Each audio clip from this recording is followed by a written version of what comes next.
Hello everyone. In this lecture we are going to discuss about the torque slip characteristics of an induction motor. So the curve drawn between torque and slip of an induction motor is defined as a torque slip characteristic curve. Okay. So in general, if the load on the motor increases, the speed of the motor decreases. Okay. And eventually the slip of the induction motor increases. Okay.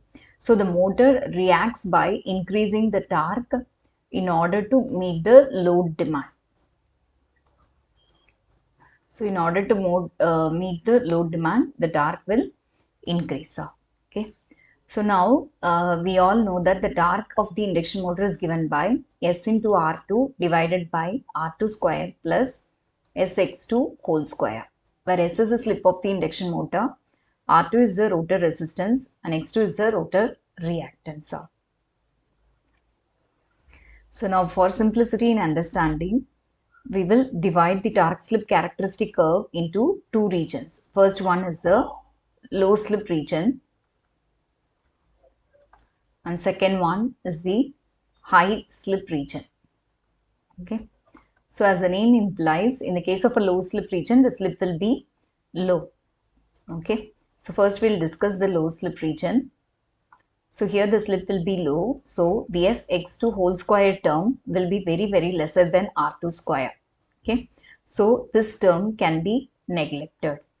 So now the torque equation will become T is equal to S into R2 divided by R2 square. So 1 R2 will get cancelled.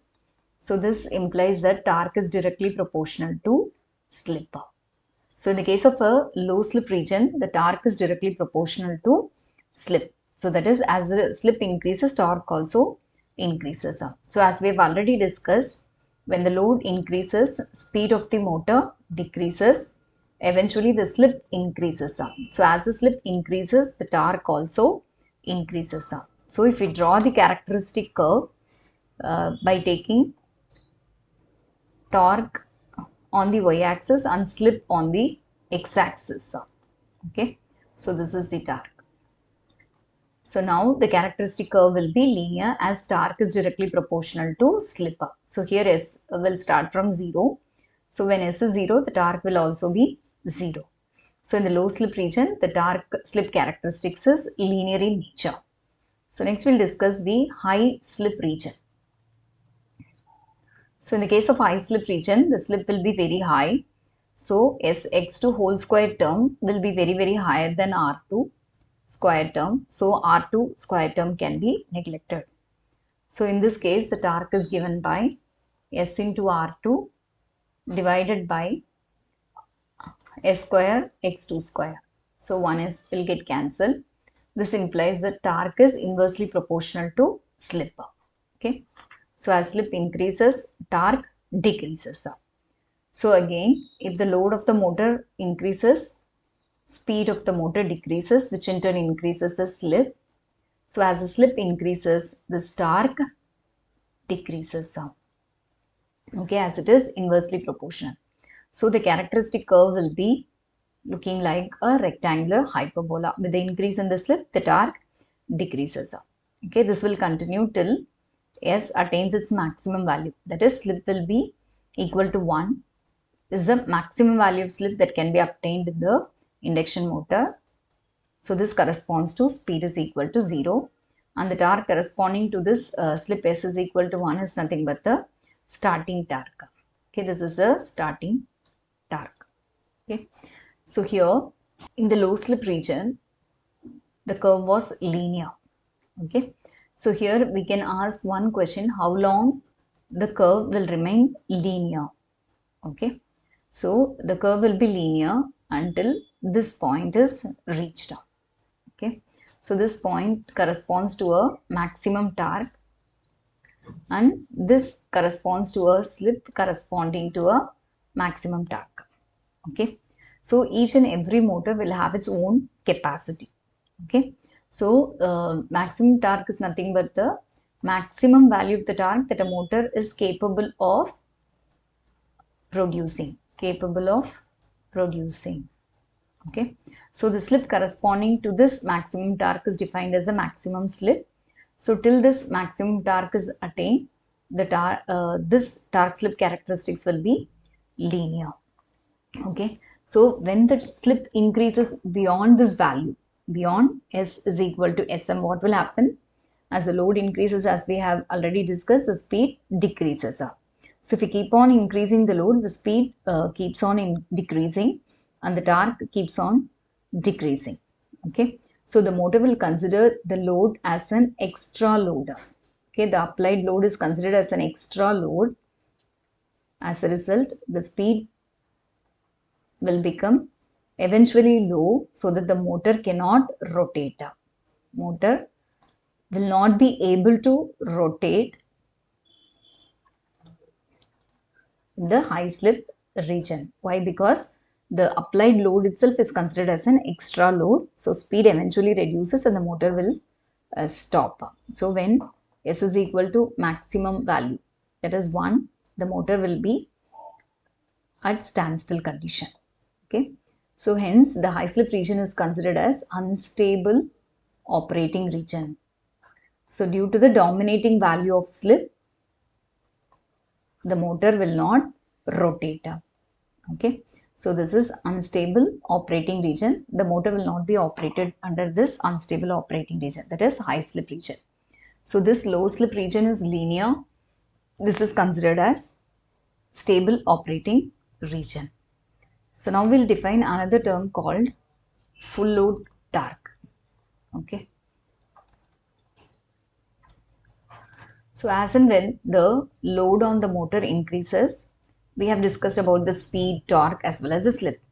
But as the load on the motor increases, the motor reacts by drawing current from the supply. Okay, so as the load increases, the supply current, so the current drawn from the supply will also keep on increasing. Okay, so if we increase the load, then this current will increase, which in turn increases the temperature. Okay, so as and when the temperature increases, it might damage the windings insulation. Okay, insulation of the windings. Okay, so the temperature as well as the current should be kept within the permissible limit. So for that, what we have to do is we have to increase the load to such an extent so that the current will remain within its permissible limit, so that the motor can be operated under safe condition. Okay, so the maximum value of load that can be applied to the motor in order to keep the current within the permissible limit is defined as the full load. Okay, so this full load condition is nothing but the current will remain at the permissible limit so that the motor will be operated under safe operating conditions. Okay, so the torque corresponding to this full load is defined as a full load torque. Now if we see in this characteristic curve, the full load torque will remain somewhere here in the linear portion. Okay, suppose this point is C. So this might be corresponding to the full load torque. Okay, so this full load torque will always be lesser than the maximum torque. So beyond this full load torque, the torque can be increased up to maximum torque. Okay, so if you increase beyond this one, the motor will not rotate. So this maximum torque is also called as the breakdown torque or pull out torque. Okay, so now we'll summarize. So now first, if you see the low slip region, okay, so in the low slip region, the torque slip characteristics is linear. So, and this is considered as a stable operating region. So the motor can be operated at any point along the linear curve. And second one, in the high slip region. Okay, if you see the high slip region, the curve is a rectangular hyperbola. Okay, and this is defined as the unstable operating region. So the motor will not operate in this region because the slip dominates and the motor will not rotate. The motor will not be able to rotate actually. Okay. So the motor will not be operated in this region. And third one, the full load torque is lesser than the maximum torque. And this maximum torque corresponds to a slip S is equal to Sm. So this low slip region will be operated in between S is equal to 0 to S is equal to Sm. So Sm is nothing but the slip corresponds to the maximum torque. And here the high slip region is from S is equal to Sm to S is equal to 1.